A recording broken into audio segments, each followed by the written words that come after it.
امروز خلق خیش بسیم و بزر کنند، بیزر اگر برادر زو هم حذر کنند. زردار اگر چی نادان گویند عاقل است، بیزر اگر چی دانا مثلش بخر کنند. زردار اگر بمیرد خیشان غیر گریند، بیزر اگر بمیرد کم چشم تر کنند. زردار را به مجلس جای دهند بسر، بیزر اگر بیاید جا تنگ تر کنند. اگر یک آدمی زردار نابسته وی دین دارد، وی نماز دارد، وی خدا دارد ندارد، برای ما و شما اینوش هیچ اهمیت ندارد. مگر زردار است، مگر منصبدار است، مگر آبرودار است، وقتی در خاندان حاضر می شود همه ما و شما به سر می خیزیم، ما و شما خوش و انسان قبول می کنیم.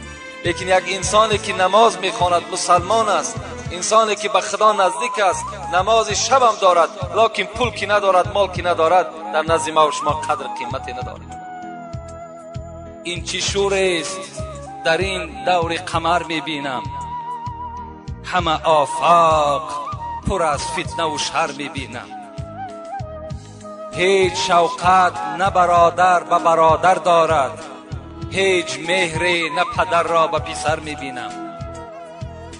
مردمان روز بهی می طلبند از ایام، مشکل این است که هر روز بدتر می بینم. ابلهان را همه شربت ز گلاب و قند هست، خود دانا همه از خون جگر می بینم. اسب تازی شده مجروح به زیر پالان، طوق زرین همه در گردن خر می بینم. طوق زرین زیب داشت، این منصب و این پیشوایی زیب آدم خواندگی و زیب آدم دانا داشت، لیکن این طوق زرین در گردن خر پرتافتند. حالان که برای خر همون جیل، همون پالانی که ذکر کرد، همون جیل کونه مناسب بود، نه این طوق زرین. همین است که شاعر حافظ میگوید از تقاضای زمان و گردش چرخی فلک، خیرس را گفتم تقای و خوک را گفتم امک. زمان شد میگد، یک زمان برپا شد که همون آدمایی که طبیعت خیرسانه داشتند یا طبیعت خوک مانند داشتند، اونها را ما به حیث امکی و به حیث تقه استفاده میکردیم. چیکار کنیم؟ زمانی شد که اونها را ما تقه میگفتیم و امک میگفتیم، در حالتی که اونها از خوگم از خیرسم دیده پستر بودند. دختران را همه جنگ است و جدال با مادر، پسران را همه بدخواهی پدر میبینم. پند حافظ شنو ای خواجه برو نیکی کن، که من این پند به از گنج و گوهر میبینم. ندانستیم قدر امتی را، ندانستیم قدر امتی را، نکردیم پیروی سنتی را. دریغ از امتی نوگی زبانی، چی باشد حال روز امتحانی. نباشد راز ارواح نبینا، چگونه بیندش در حشر فردا. قطار امتان خواند چی خوب است، قطار امتان خواند چی خوب است، وگرنه مشکل اهل ذنوب است. اگر در حشر گرداند ز تو روی، ندارد سود آنجا صد کنی موی. ز صدق دل به احمد پیروی کن، حضرت مولوی میگوید ز صدق دل به احمد پیروی کن، مشو نوگی زبانی امتی کن. اگر امت میشوی، اگر مسلمان میشوی، صدقا مسلمان شو، زیرا خدای تو میگوید و من کفر فإن الله غنی حمید. ای بندگان من، ای مخلوقان من، اگر همگی همین 6.5 میلیارد آدمی هست که در روی دنیا هستین، همه کافر کشین، من باک ندارم، من بای هستم. من همه شما را سرنگون در دوزخم جا میکنم اگر همه که کافر شین. برای خداوند کافر شدن شما، مسلمان شدن شما هیچ باکی نداره. شما هر چی میکنین برای جان خودتان میکنین.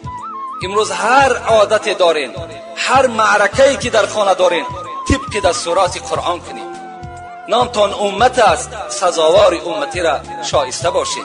همین نام امتی را در دیوان، در همون نامه اعمالتان خط نزنین.